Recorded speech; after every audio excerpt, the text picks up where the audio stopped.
What up, Adriana?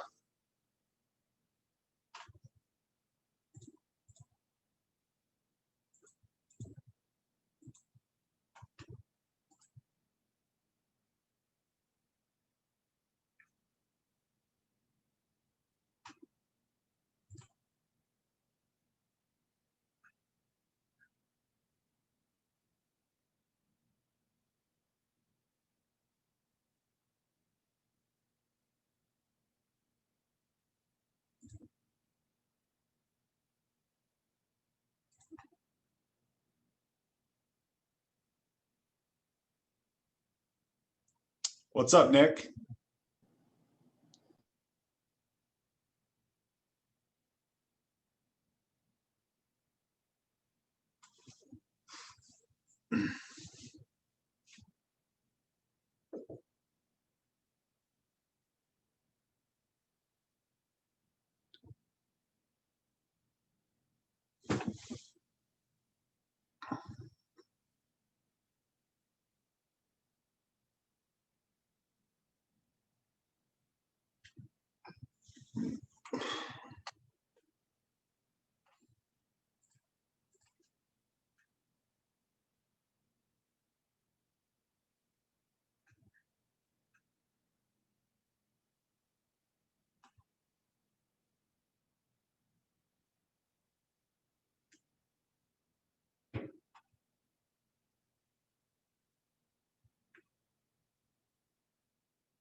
Sorry. I actually need to. I'm gonna get better at the content side of it. Right. This whole first like almost 10 minutes is all people getting on. It's horrible probably for recording. So I paused it. Now I'm gonna unpause it so we can actually start like the class. Um, so last week we talked about the listing presentation. Okay, this was feedback that we got that said, hey, how can I be excited about wanting to go get appointments when I don't even know what to say in the appointment, right? So we started that and we talked a little bit about how sending a professional marketing piece ahead of your appointment is probably one of the best things that you can do to set yourself apart and show professionalism. And especially being a new agent, um, where you might have some fears about a lot of questions you're going to be asked about how many homes you've sold, or um, have you sold in my neighborhood, or have you ever sold in this price point, or whatever. And I do say like a lot of that is fears. You don't even get that. You don't get that, especially when you lead with a professional marketing piece, and this beats you in the door, and you actually um, you don't have to answer many more questions about that. So and then we talked about that. We talked about a bit of what to bring, seller's net sheet, and some other things. I'm still waiting on my wife. I'm gonna put a file in our workplace of some things that we bring on our listing appointment with us, including a seller info sheet that gathers just a reminder. Do they have a pool cleaning service? What's their electric bill? just things like that, right? So I'll put some of that in there, and that's just good stuff to bring. So before we get going, any thoughts or ideas on what we learned last week? Anybody have any ahas, or start working on something, or at least add it to a list or anything like that?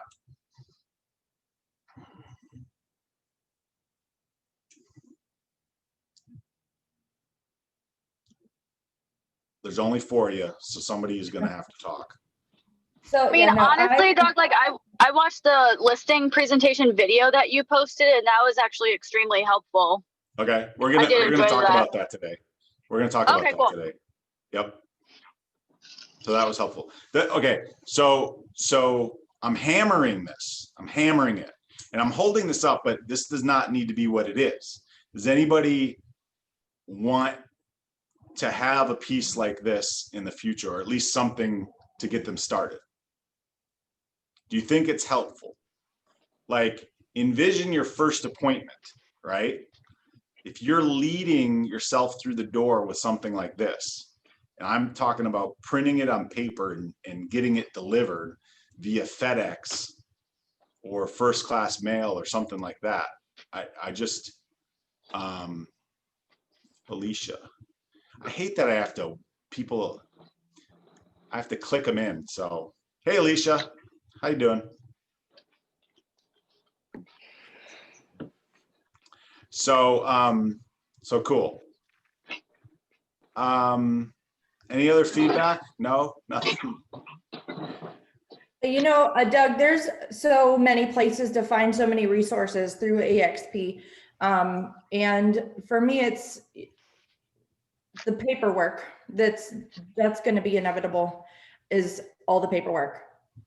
As far as listing contracts and anything really. So if we're just trying to get a lead, and I've got one lead so far that's she would be a buyer. So okay. I want to go in there and I want to solidify that, and I need that buyer's agreement.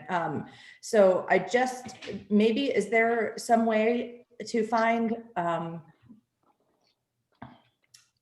like a collection of these are the things you're going to need for all of this, or is it just kind of like you go as it happens as you go, because there's so many different scenarios with each.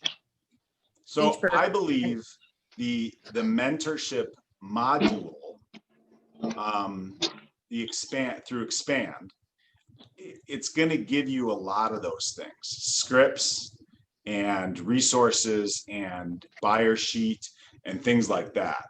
I just found that email. I don't know if it just got tucked away somewhere, but I just found that today and I started going through it. Yes. And I think I'm on like slide 20 of the first portion, but I happen to be going qualifying for home and motivation. So I found some things in some resources for the mentors, and I just found them today while I was clicking around. So this would be a buyer pre-qualification script. It has things like, are there any areas that you're interested in? What's important about this area? How long have you folks been looking? Things like that. So, but I mean, to answer your question, yes, you have to chunk it down. I know you just want to know everything and have everything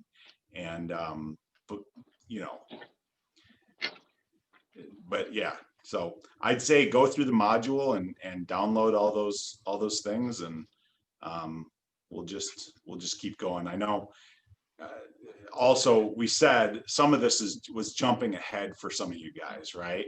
So again, the recordings are there. Thank you for participating.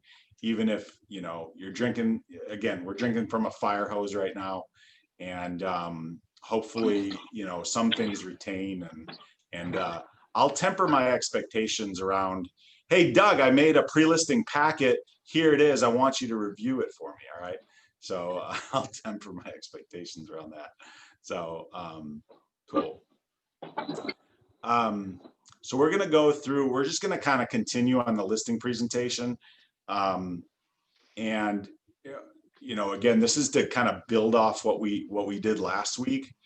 And so last week we talked about what to bring with you and all that stuff. And I don't have a listing presentation written down. I started kind of typing out mine. Mine isn't very formal. Once again, these are all things we'll probably like work on as we go. And I would say if you find a resource that helps other people, send it to me and we'll put it up in Workplace. Okay. So we're gonna get to the Kevin Ward video because I think that's something everybody, hopefully most of us saw, and we'll go from there. Alicia, did you happen to watch the Kevin Ward video? Yes, I did. I just watched it just before I came on, so I was a little late. Cool. So a lot of us have seen it, and Brad and Carrie, rather. You guys watched it? Yes, I did. Okay. So just so you know, like I said, we're gonna get to that after I do my little thing. But my story is that when I was in North Carolina, I was with the local Keller Williams office, and I didn't do my first transaction for 11 months. I was also not 100% working as an agent. I had other things going on and all this stuff, right? I went to all the training. So anyway, long story short, my son was going to be born, and I knew I was going to move markets, and I basically had no business, like no real estate business to speak of. And so I kind of like had to make a decision. And one of my mentors, AJ, we had gone through training together, and he had taken off like a rocket ship, and he had something like 12 listings, and we were both like in our first year.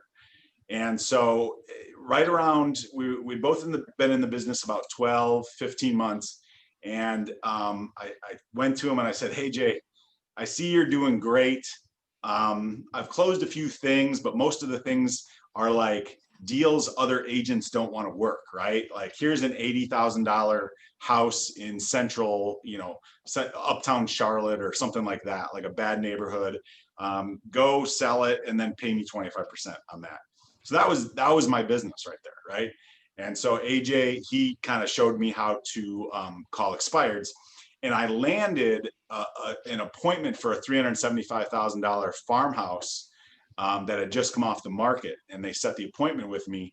I set it over the phone, and I was nervous. I didn't know what to say. I've never been on a listing appointment before, and I played that Kevin Ward listing presentation 5, 10 times, whatever it is, in the days leading up to there.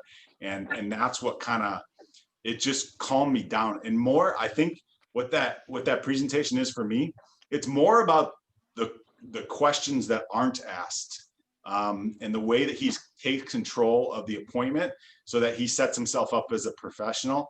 And I ended up getting that appointment for the farmhouse, and it helped me kind of just, that one listing helped me kind of launch my career in a couple different ways. So in any case, that's I dug out that video. Now, a lot of it's kind of antiquated, and we'll talk about some of that.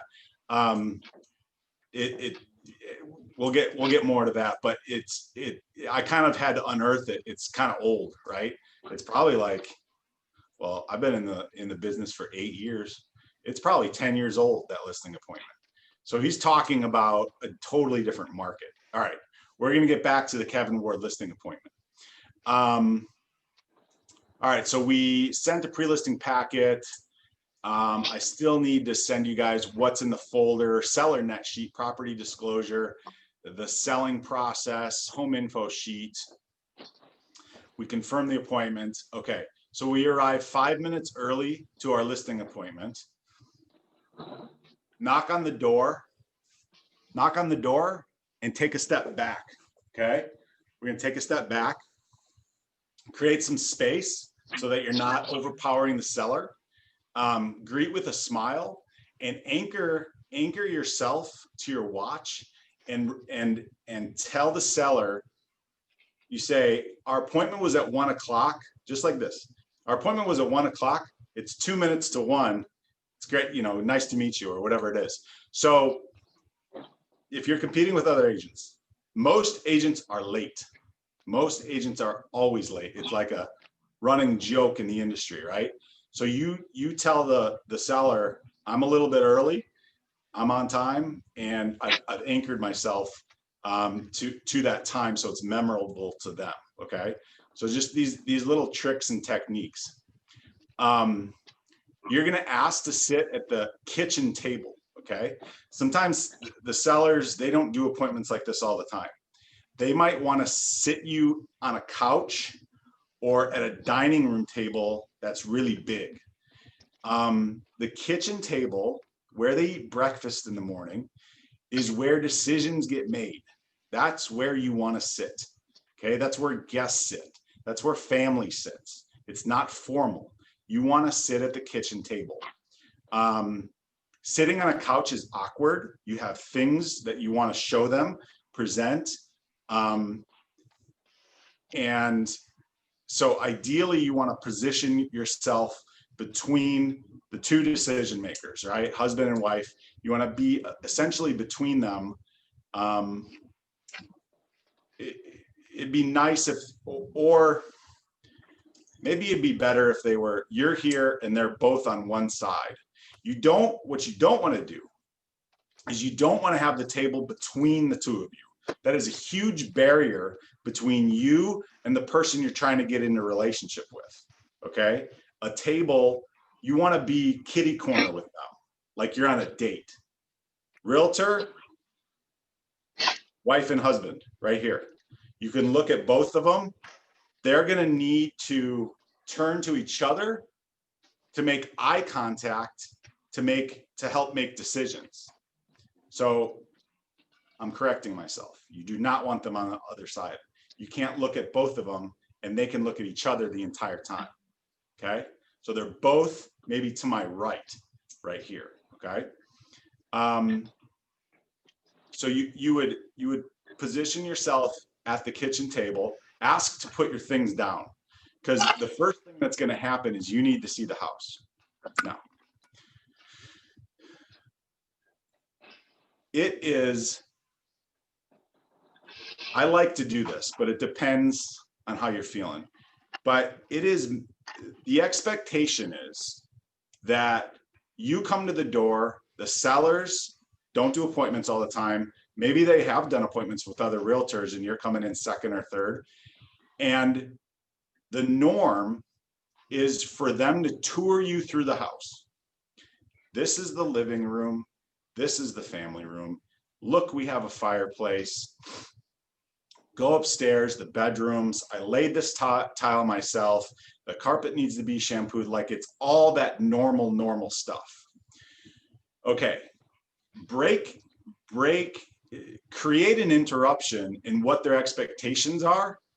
And when you go to the kitchen table, they're going to say, would you like me to show you the house? And say, why don't we just have a conversation first? Okay.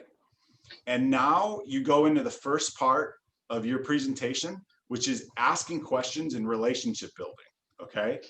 So what I've kind of told them subliminally is that our relationship and your motivation and what we're going to say to each other is way more important than the tile in the bathroom or the dings in the wall or whatever. Okay. This is not really about their house. This is about us working together. Okay. So if you sit down and take 10 minutes to go through what you've already talked about on the phone. So you said you guys wanted to move to Plant City. Okay. Tell me more about that. Well, my sister lives there, blah, blah, blah, blah. Okay. Fantastic. When do you need to be in Plant City? Well, blah, blah, blah, blah, blah. You know, we were thinking this time, but school ends that time. And you can sit there and take notes, but I wouldn't create, again, the fewer the barriers. I would sit there and listen and try to make eye contact. And you might have some notes and you might scribble some things, but I wouldn't sit there and write feverishly. Okay. And then you say, well, do you need to sell this house in order to buy your next house? Don't make an assumption. Don't make an assumption that they need to sell the house in order to buy their next house. They might sit you down and say, well, we went and saw a builder and we're under contract, and we just kind of need to sell this in the next blah, blah, blah, 2-3 months. Okay. Now my urgency is changing and my timelines are changing, right? So the more information you have and the more questions that you ask, you're going to take control of this. So you're looking for motivation. You can ask them, are you interviewing any other realtors? Have you considered going for sale by owner? Don't be afraid of these questions because you can't change the answer anyway. They either have or they haven't, right? So no, we're not going to sell it ourselves. Or yeah, we were thinking about going for sale by owner. In fact, we've invited 4 realtors into our house to see what they would do to the house. And we're going to sell it ourselves for the first 2 months. And if we like what you say, maybe we'll call you in 60 days. Okay. Is this the appointment that I expected to be on? And people do this. I've been on these appointments. They're trying to get free information from 4 different realtors. So ask these questions and don't be afraid of the answers because you can't change them anyway. Have you thought about selling the property yourself? No. Okay, fantastic. Do you need to sell this house to move to your next house? Yes, no, maybe so. Tell me about your next house. Oh, it's in another state. We're moving out of state. My daughter lives here. That's where we're going. Fantastic. Are you guys going to buy a house? Are you going to move in with your daughter? What's going to happen once you get to Maryland? No, we're gonna buy a house. We were up there over Christmas, and we like this neighborhood over there. Fantastic. Have you already met with a realtor in Maryland? Who knows what I'm getting at right now? Referral? Yeah. Right. I would love to get 1 transaction, but I'm going to ask them if they're buying locally. That's 2 transactions. Or if that's not possible, can I refer them to an agent in Maryland and I can get 25% of that transaction as a golden handoff? Here you go. Let me interview 3 agents. I'll help you find the best agent up there. All right. So knowing all these things about them and their motivation, why are you there? Why are you sitting there? How did they find you? You know, you might not know that. You might just say, yes, I'll take this appointment. Let's go. How did you find me? Was it on the internet? There's so many realtors on the internet. How did they specifically find you? Are you running an ad? Was it a referral from a friend, family, past client, whatever it is, right? Ask these questions. You want to know these things because it's going to change a little bit. So I really like, you don't have to do it this way. The seller is going to want to start walking you through their house. Pattern interruption is sit down, establish rapport, and break what they think is going to happen, and ask all your questions. And you are not selling during this time. You're merely gathering information. That's it. You're just gathering information. You are not talking about marketing, price. Hey, Doug, what do you think it's worth? I'm glad you asked, and we're going to get to that. I'm excited too. I'm just going to finish these questions real quick, and then I do want to see your house. So in the video, did anybody notice that Kevin Ward said, why don't you guys sit here, right? I'm going to see the house, okay? So the reason that technique is used is because they might take 45 minutes to show you the house, but you say, you know, I see about 100 houses every month. It's easy for me to go through a house like yours. And I'm excited, you know, I want to hear what you have to say about your house. But if I just do this real quick, sometimes people bring homework for the seller, call it homework. You can have them fill something out about some of the stuff that you've brought, that seller info sheet that I have yet to provide. But anyway, so those are just some techniques. Now, in 90% of cases, I do let the seller walk me through their house. Okay, that's what they want to do. And everything that they say during that walkthrough is important. Everything's important. Everything they want to tell you is important. Every flaw you see, you keep it to yourself. Okay? You're keeping it to yourself. You see a stain on the ceiling, you do not ask them when they got their roof replaced. You see that the carpet's dirty, you do not ask if you can recommend a shampooer. You do not do it then. No, you don't have any grounds for it. You haven't established enough of a rapport in most instances when we're talking about strangers. Okay, you're just listening and you're building rapport and you're walking around and you want to hear, and you're also, a lot of times the first time in the house and you're walking through it, I'm trying to like think of what sets this property apart. Who's gonna love it? Does it have an extra large master bedroom closet? I've been in a home before, it was a 3-bedroom 2-bath, and they had taken out both bathtubs. So it had no bathtubs. Okay. So I don't say anything then, but I'm like thinking later, I'm like, a young family with young kids is going to have a hard time, with this property, right? So just something to keep in mind. So don't bring up the flaws. Everything they say is important, and make some mental notes, and even make some notes if you want to. Okay. Then you end. I'm going to go back to my notes real quick. 5 minutes early. Ask sit at the kitchen table, not on the couch. Ask the seller to show you the home, take mental notes, comment on how nice things are, ask lots of questions. This is a part where your seller shines. This is a subject matter that they know really, really, really, really well, right? This is their house where they live.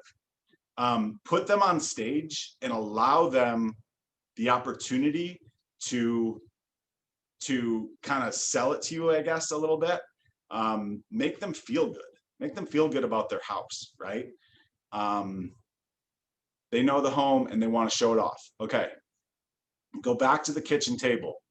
Leave your marketing materials and the things where they are, and then begin asking questions, right? If you're bringing an iPad or the folder or all those things, your notebook, all those things are necessary at certain times. But if you just start setting up camp, iPad and folder over here, and that, you're creating this barrier between you and the seller. Don't do that, okay? It's all about them at the beginning. It's all about them. So,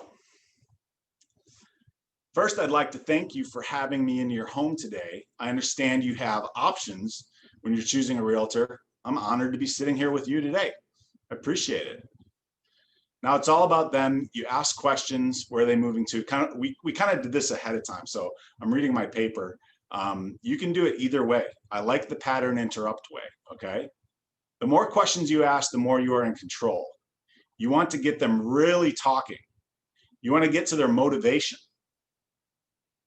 desire, needs.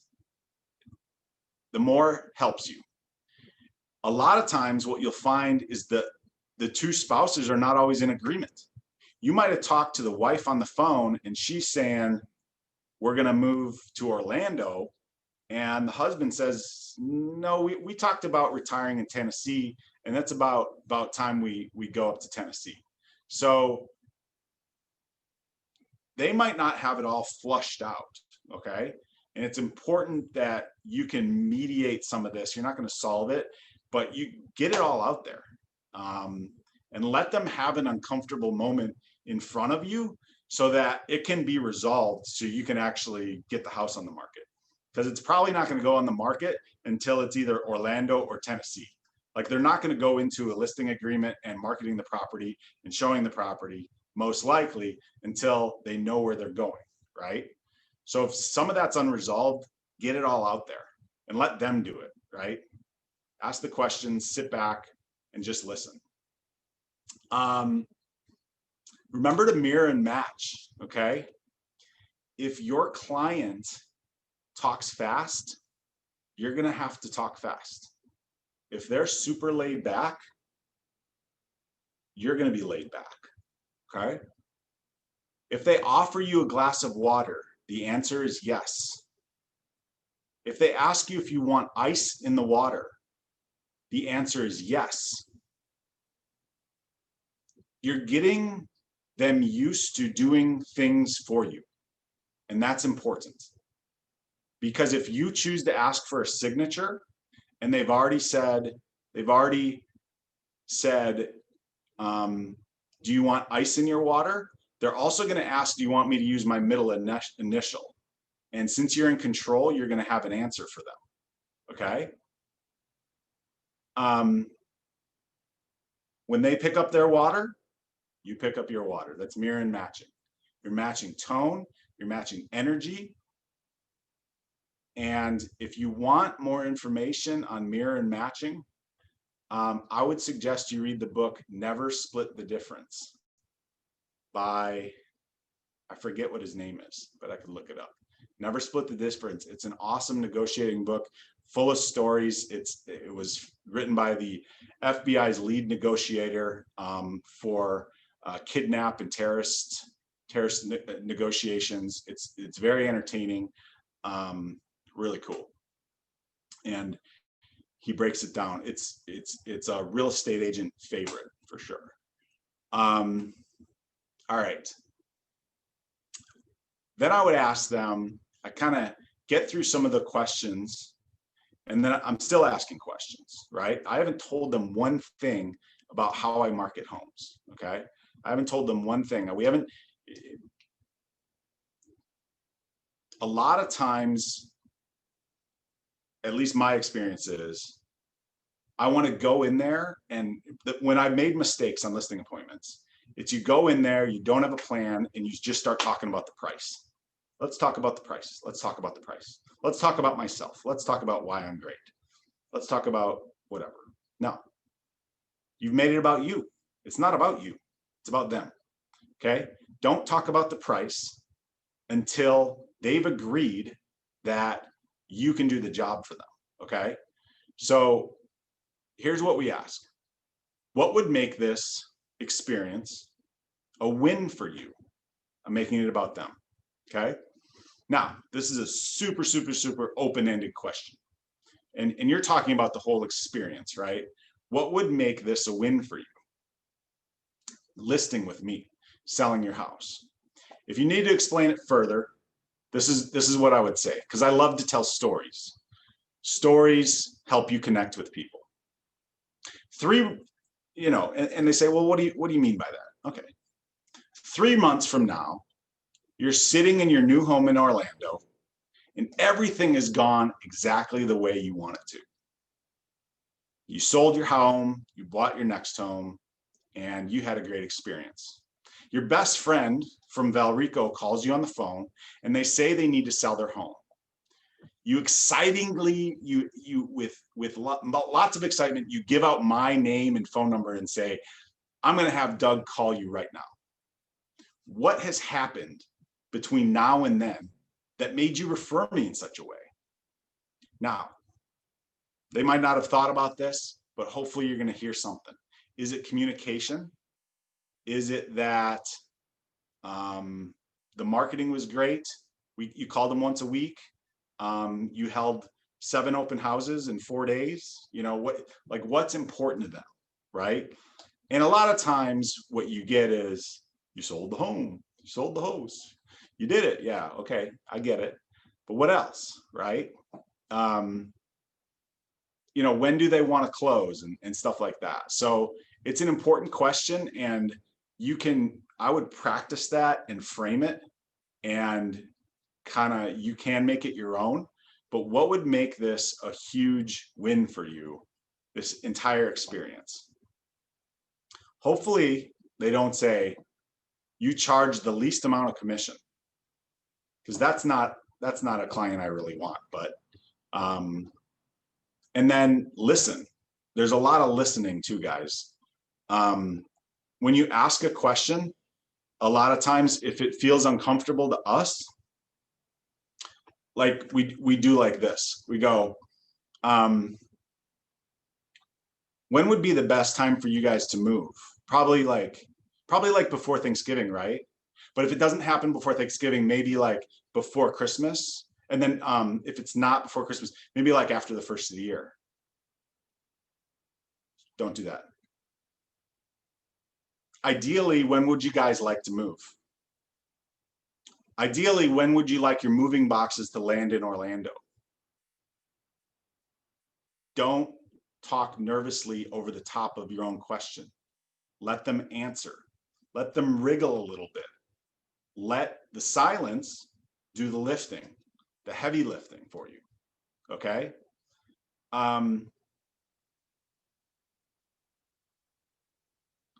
So silence, listening, and ask your question and shut up.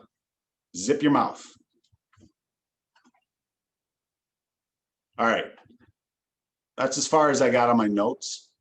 I'm not doing a CMA or anything like that right now.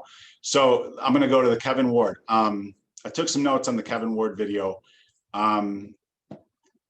Greeting and establishing control. So right when he walked in the door, he greeted them kindly.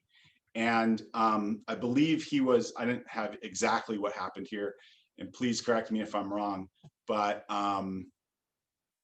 he said, may I set my things down at the kitchen table? So he asked for exactly what he wanted, right? He didn't say, where can I put my things down? He didn't say, is it okay? Did he? Anyway, ask for what you want and be direct, right? May I put my things down at the kitchen table, okay? You're in their house, but this is your appointment. You know how this goes. Make it go the way you want it to go. That's what I would say. Immediately, 49 seconds in, he got to motivation, right? Motivation, guys, in real estate is everything. It's everything, okay? Motivation is the difference between your listing selling the first weekend and expiring after 6 months and being an absolute stress point for you. Motivation is everything. And without it, you have what I like to call a gambler. You have a gambler, right? Somebody that wants to overprice their house. You have somebody that has huge expectations for you, that doesn't want to take direction from the way that you want to do things. And, you know, somebody who could be wasting your time. So you might get appointments with gamblers, and you strategically take those appointments if that's what you need in your business right then, and go on them and establish rapport and all that stuff and feel it out. But a motivated seller that has a time frame and destination, and they have equity in their house and all these things, most people have equity in their house these days. So that means everything. Motivation is huge.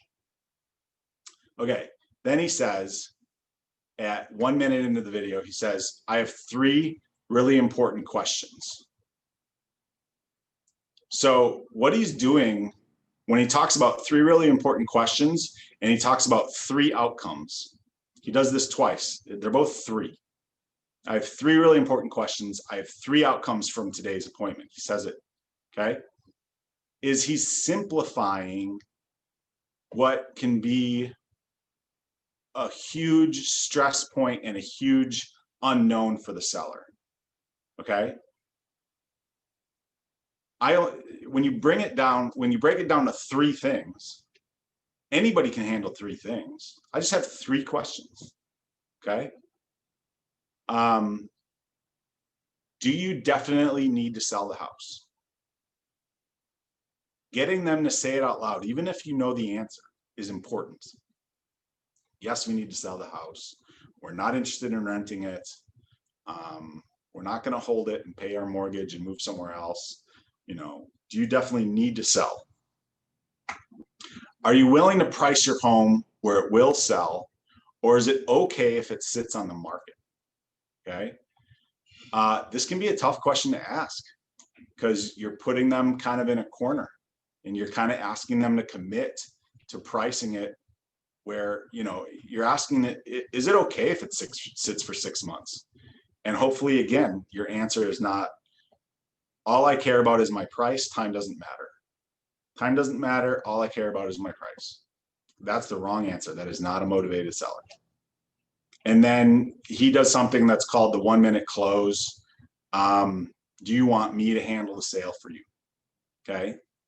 If they answer yes to that question, and this is a stranger and all that stuff, if you know you've got it, then don't do a big song and dance.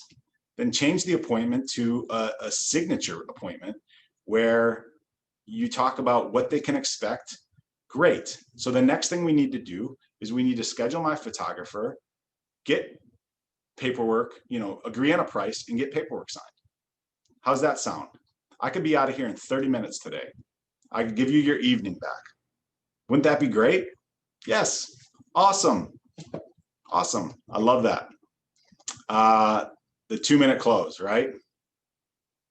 And then he says 3 outcomes. And one of these is almost a takeaway close. Okay. So takeaway close. So he says, one of 3 things are going to happen today. And I'm okay with any 3 of these. Okay. Either you're going to choose me to list your home tonight. You're not going to choose me, or I'm not going to choose you. And there's different variations of the script, but it's basically telling the seller that we all have to be in agreement, right? This is not a dictatorship where they get to set all the terms and I'm just hungry and I'll do anything for your business and I'll lower my commission and take the price and all this stuff. Like, I have a standard, right? And I'm okay with any of them. However, so them hearing you say that is super important. Okay. And then he says there's 2 issues, right? So pay attention as you get better at your listing appointment. You might write yours out. You might take something I send you and tweak it. But these numbers become anchors and it keeps you, right? 3 important questions, 3 outcomes, 2 issues. Right? So again, we're simplifying this. There's only 2 issues. That's it. This is super easy, guys. The 2 issues are motivation and price. If we get those 2 things down, the rest of this is easy. So he goes through those things, right? Now he does this super long thing about comps. And this is what he did. And again, it's important that this was 10 years ago. When he did his pricing presentation, the normal relationship between realtor and seller is that the seller thinks their house is worth 500 and the agent knows that it'll sell probably around 420,000. Okay. This is normal. This is the video that you guys watched. Okay. That's what was. And so he spent a lot of time going through comps saying they have a view, you don't really have a view either. They had updates, you don't have updates, blah, blah, blah, blah, blah, right? And then all these objection handlers, which are really good. How about we leave a lot of room so that we can negotiate down, okay? And you see how Kevin Ward handles that, right? And he says, here's what we know. If we price it right, sometimes it can act as an auction. Wouldn't it be better? It's always better to have 2 buyers than 1 buyer. It's a hard thing to guarantee, but that's kind of what it is. He wants to get it priced right. So once you set this price and you set this commission, like, there's no going backwards, right? And what I found is that people, even when they dig their heels in over, I need X, and they want you to get them to a number or whatever, just get the property priced and then let them make decisions when they have offers in their hands, right? So That's what I would say. The other thing that I thought was important, and this is when you're going through comps, he asked them, he said, have you guys seen this house? Okay. Why would he ask them if they'd seen this house? It's in their neighborhood. I don't like feeling like I'm talking at people, but I am. Anybody? No, you're not. Sorry, I'm doing like 50 million things at once too. But I would think that he's asking that because, I mean, just to get their view on if they've actually seen it. Because it's one thing pulling out a piece of paper and having your opinion saying, okay, well, this one has a view, this one has this. But if they've gone in. Well, yeah, I mean, he's asking if they've seen the house, right? So he's about to make a comparison between the house that he's asking about and their house. Okay. And if they've been in that house, they may know it better than he does. Right. So he's going to ask them if they've seen this house. Okay. So that he doesn't say, well, you know, this house has blah, blah, blah, blah, blah. And they say, no, I know that. That's my best friend. I helped him install those floors. He got that at a discount from Lumber Liquidators when they had formaldehyde in the floor, and we laid those things. Those floors are junk, right? So he's asking how much they know about the neighborhood and about the comps, okay? So that's, again, they're kind of, a lot of times sellers know their neighborhood, and they really do want to talk about a few specific things. This one over here sold for X, and the guy next to me got this 3 years ago, and all this stuff. And in the end, when you pull the comps, you kind of know what matters, right? So you say, yeah, I understand that your neighbor sold for $550, but he had a pool. And what we've found here in Florida is there's really two different markets. There's the pool market and there's the non-pool market. And it's hard to do appraisals and comparisons across those two markets. So I'd like to make an agreement that we can only look at properties in your neighborhood that don't have a pool. Because we could be taking $10,000 off of his price, or we could be taking $60,000 off of his price. The truth is, it's really two separate markets. Okay. So having, you know, getting the seller where you want them is kind of important. So, all right. I want to hear from you guys though. What did you notice about the video? What was surprising? Now you've already heard my whole take. So maybe I should have asked you first, but I was rolling. So what did you guys pick up from it?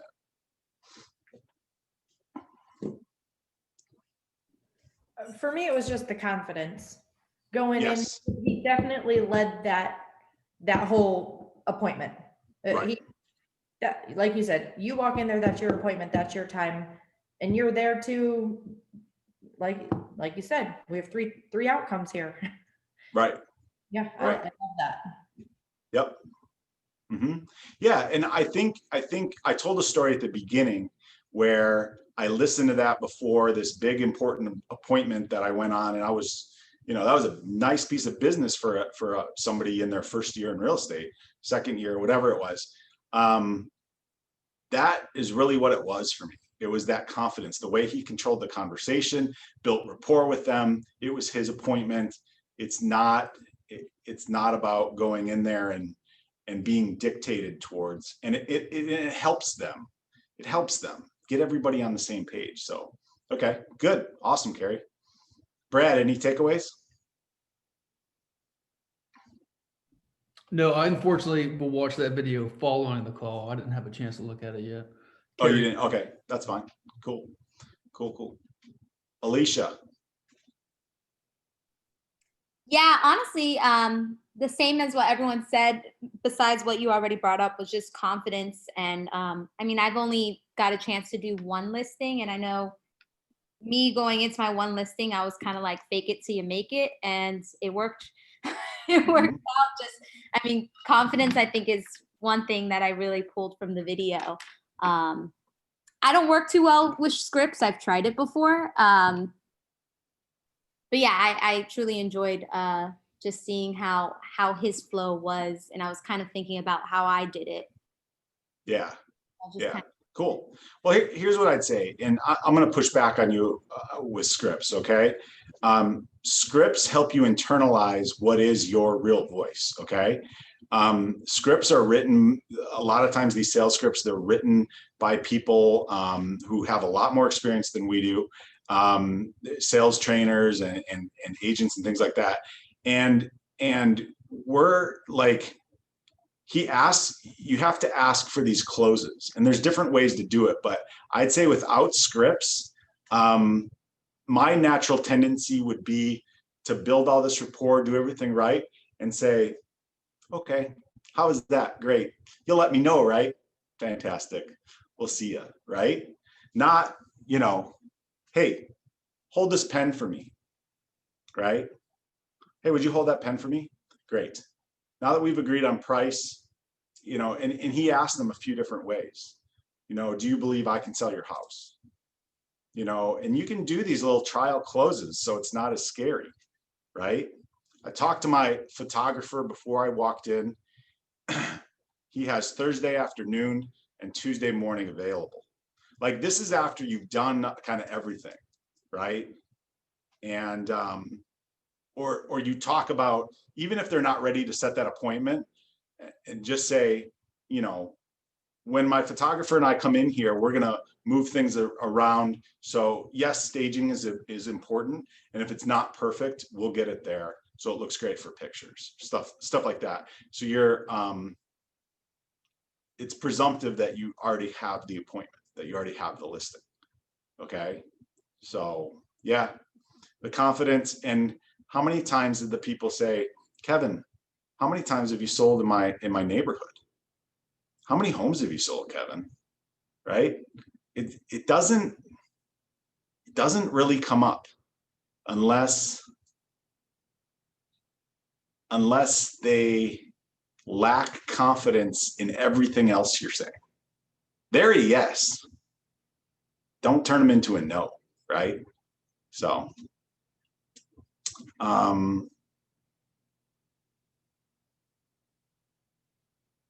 good stuff. Was that helpful at all, guys? Absolutely. Good. Okay. It's not comprehensive. It's not a comprehensive listing appointment. Okay. I would continue to use YouTube, put your own spin on things, these little things. The most important thing, you know, is building rapport with the seller. And again, there's just some assumptions being made from this entire thing. Like, if you already know them, it's so much more relaxed, and you don't have to do all these little techniques, and just be yourself and stuff like that. But some of these things are important. Like, I would never sit on a couch for a listing appointment. No way. It's weird. It's awkward. I don't know where to put my things. Okay. So the only other thing I wanted to do, and this was one of the resources that I just found. What time is it? 2 o'clock. Right on schedule. All right. So I'm going to put this in the workplace, and I know you guys got all these different things that you're working on, but I think business planning is super important. Okay. If you don't really know where you want to go, I think it's going to be hard to get there. All right. So I'm going to put this business planning worksheet that EXP made in workplace, and kind of let you guys tinker with it. This is not something we're going to go back to as a group. Okay. So I'm probably going to ask you guys about it later, And it needs to be something that we're going to work on together individually. We don't need to do this as a group, unless somebody wants to. But here's the important things that you guys need to fill out, okay? How much money do you want to make? Okay. Might be an easy question for some of you guys, might be a hard one. I wonder how much of this auto-filled. Yeah. Okay. So this should correct itself as you go if you answer the questions, right? How much money do you want to make? Okay. Here's what it's going to take to make $100,000. And I think this is $100,000 net. Okay. Net $100,000. That means you paid your brokerage, 6% marketing fee. You paid your brokerage and you did not pay Uncle Sam. Okay. So you netted out. Gross would be top line. All right. Average sales price.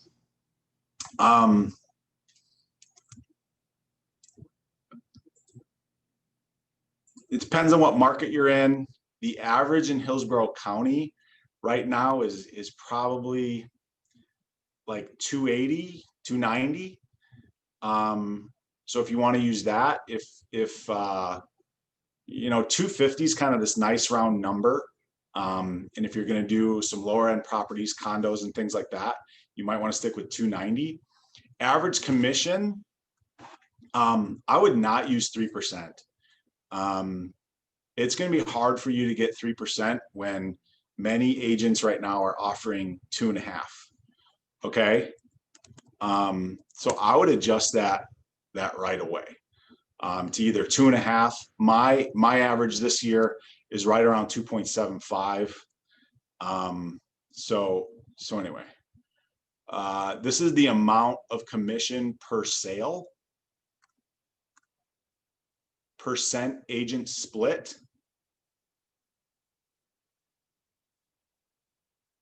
equals gross per sale. Average earnings per transaction. So this has a marketing fee. I'm not really sure why minus 6%. If you want to put some of your marketing costs in there, like for every transaction I do, I expect between listings and buyers and things like this, I think I'll probably spend about, I don't know, $400. And so I would really net out $4,600. Okay. This also has another problem. The 80% is true, but it caps at 16,000 at EXP. So you have to back that out. So then what this is saying is with $4,600, your average earnings per transaction, you would need to do 22 transactions if you want to make 100,000. Okay. Does that make sense? 100,000 equals 22 transactions. That's your average net commission. That's the number of sides, and this is the volume. 5.4 million in volume is 22 transactions, and then you go percent listings, percent buyers. Like more typical for new agents is like 80-20 buyers to listings. I think if you work really hard at finding listings and being a listing agent, you could end up at 50-50. Buyers are just going to be there. Okay. It's just a different lead source. If you work really hard, you could be at 50-50. Number of listings needed, number of buyers, and then it breaks down.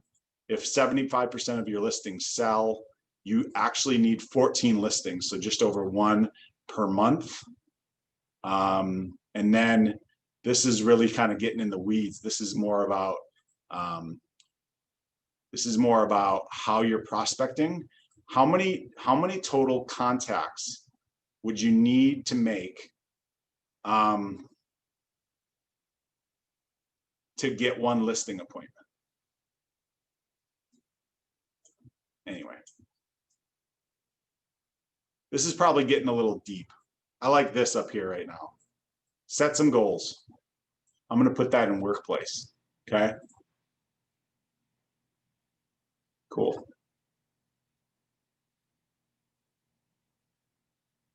But whenever you guys are ready, let's break this down individually and talk about it. Okay. All right. I did a lot of talking. Who has something that they want some help with that could also help the group? I do, Doug. You had mentioned, I can't remember if it was this weekend when I saw you or last week, that you have a separate marketing company that you use other than the EXP marketing website. Do I have a separate marketing company? That you order your business cards or your marketing items with? We're trying to find some very specific things and we can't find them on EXP. So you want listing things for listings? Just very standard. I was shocked they're not on EXP. Just standard items to hand out to let all of our people in our neighborhood know who we are and what we do. Everything I'm seeing on the EXP marketplace is very specific to either being a buyer or a seller, and we don't want to choose. We just want to have both.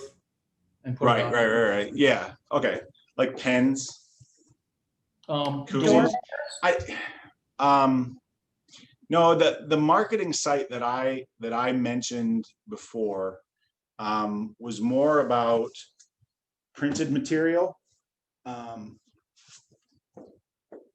like this, that I do for my listings. So like a glossy printed material. So we have, excuse me one moment.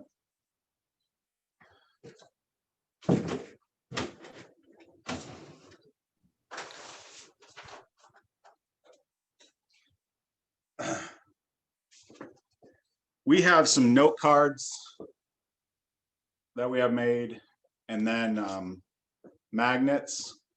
I love, if you're going to write note cards to people that you've come in contact with, I would suggest it. And I love the magnet idea. This is a magnet, and my monthly drip is also a magnet. Okay, that they just whatever. So it has a bit more staying power, so that you don't end up in the trash between the mailbox and the house. But to answer your question, for the note cards, my wife just used Vistaprint. She might have used Vistaprint for the magnets as well. There's not, I mean, you can look at EXP's marketing, but I would try to source it somewhere else. We've ordered some koozies that are branded, that we give away with closings. And if we do like client parties or something, we'll have those, but we haven't done a ton of that. We don't have pens. I like the idea of pens actually, but yeah. So sorry if that's not much help, but it's fine. Can we test a couple of them koozies out? We were thinking about that. I want to check yours out though. Yeah, we got them for no, you can have a koozie. We got a bunch of them. We got them for like $1 each. They were like super inexpensive. And we were doing for sometimes for our closings, like for our friends, we did a we do closing gifts a lot of times for our clients, and we hosted a welcome home party at somebody's new house. They have kids our age and stuff like that. We hosted it. We brought Cubans and stuff like that, and like it was the week before, and we're like, we should get koozies, and we got them ordered and delivered in like a few days. It was great. And they turned out fine, and now we got a ton of them. So yes, you can have a koozie, but yeah, I mean, you know, I don't really have like a knockdown website. We've thought about doing pens and stuff like that, but one thing my wife she used to do it. She's missed 2 years in a row now because she's pregnant or whatever. But she used to door knock our neighborhood. So our little section of our neighborhood's about 425 houses. So our section of our neighborhood is about 100. And so she would just do the 100, and she would do reverse trick or treating, and she would take the kids with her and put them in a wagon, and she'd make 100 bags of candy with a little magnet or business card in it. And the week before, Halloween, she'd reverse trick or treat and knock on their door and whatever. That was like her thing. And it just, we didn't get like one piece of business from reverse. It just introduces you to the neighbors, and they know who you are, and then they ask you questions when they got somebody that is in the market and stuff like that. So, and then I give her crap because last year she didn't do it. She didn't do it this year, of course, but whatever. So, but she did it a few years in a row, and it was good way to do it. So that's what I see, like with you guys. If you want to sell your neighborhood, you're gonna have to get out there and whatever, sponsor things, door knock, be visible, stuff like that. So,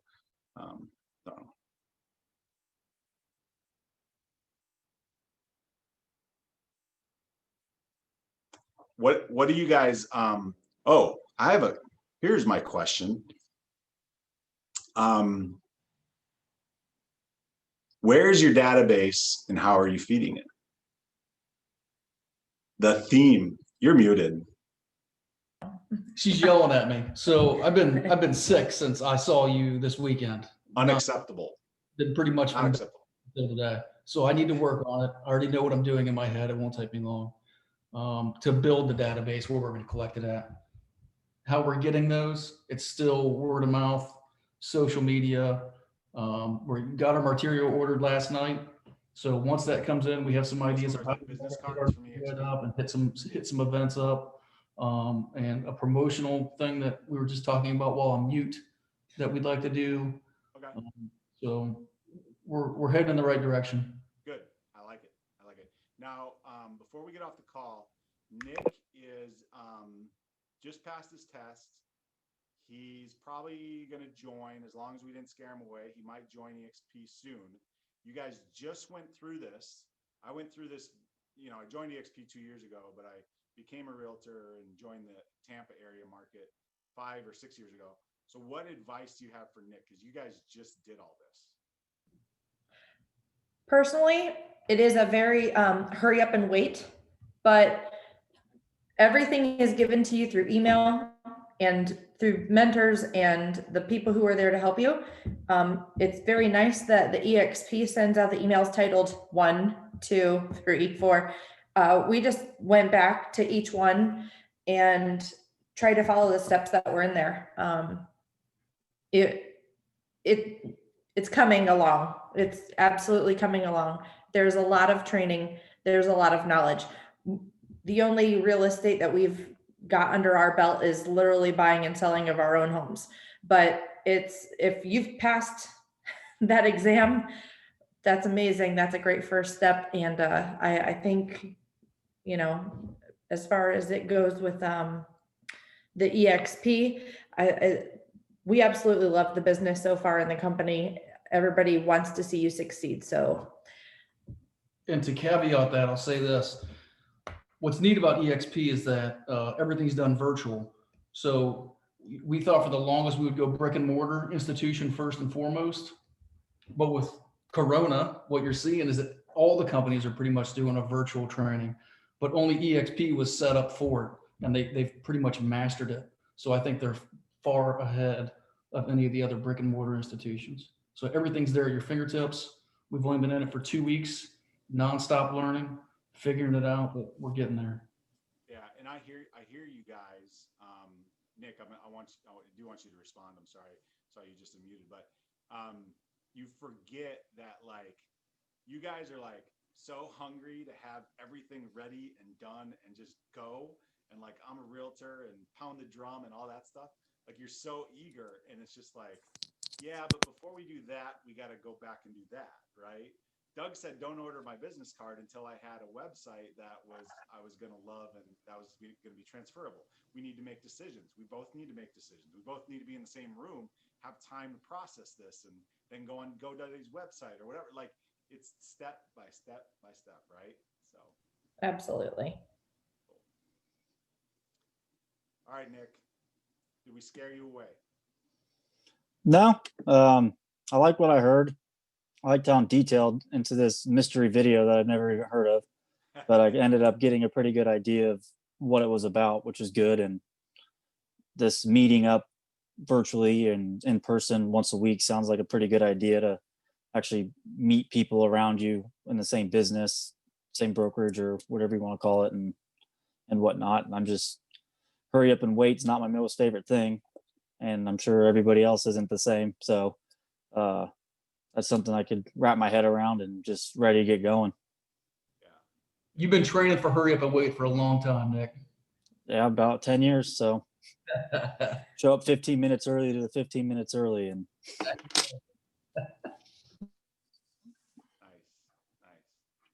Well, cool. I like the way our mentorship is headed. We didn't get great participation today, but I don't know. I'm going to be here on Tuesday at 1 o'clock, unless you guys hear otherwise. I think, anyway, some people are used to getting reminders from me every week. I don't know, I'll be here. And, but we are gonna meet with a lender next week, and excited about that. Get everybody together, and we'll get you lunch and stuff like that. So, but I'm here. If you need me, reach out. Y'all got my cell phone number. Good luck. Hey, Doug, And, real quick, I just wanted to let you know, some of us who are still going through the fast start, on Tuesdays at 2 and 4, well, you don't have to worry about the 4 o'clock, but at 2 o'clock is our fast start at 1:03.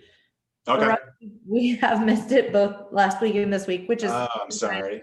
No, it's okay. I meant to preface it before we started, but I was having troubles getting on my computer. So just to let you know, I don't know if we want to just bump it back or bump it 30 minutes earlier. I don't know if that works for you or if. For next week? Yeah. Yeah. Okay. If you guys need to do that. Because we do have you guys, Laura, I don't know, and then if Nick's going to be in it and stuff like that.